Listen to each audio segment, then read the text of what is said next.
கடலூர் மாவட்டம் திட்டக்குடி சட்டமன்ற தொகுதியில் திமுக சார்பில் மீண்டும் போட்டியிடும் அமைச்சர் சி.வே. கணேசனுக்கு ஆரத்தி எடுத்து மக்கள் உற்சாக வரவேற்பு. கடலூர் மாவட்டம் திட்டக்குடி சட்டமன்ற தொகுதியில் தேர்தல் சூழல் தீவிரமடைந்துள்ளது. காலை உணவு சொல்லியிருந்தா சாப்பாடு போட்டு இருக்கோம். இப்ப என்ன சொல்லியிருக்காருன்னா 8வது வரலையும் படிக்கிற குழந்தைகளுக்கு காலை உணவு வழங்கப்படும் சொல்லியிருக்காரு.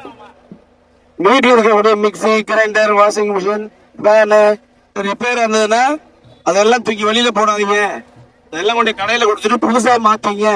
அதுக்கு 8000 ரூபாய் கொடுக்குறேன், கூப்பன் கொடுக்குறேன். நம்ம திட்டக்குடி தமிழ்நாட்டுல எங்க வேணாலும் எந்த கடையா கொடுத்து வாங்கிக்கிங்க அப்படின்னு சொல்லிட்டாரு. பொங்கலுக்கு 3000 ரூபாய் கொடுத்தாரு. அந்த மாசம் ஒரு சேர்த்து 4000 போட்டு தேர்தல் வர்றதுனால யாரும் மக்கள்லாம் ஸ்டாலினை மறக்க மாட்டாங்க, முதலமைச்சரை மறக்க மாட்டாங்க. அதனால நீங்க அந்த பணத்தை தடுக்கிறதுக்கு முயற்சி பண்ணாங்க.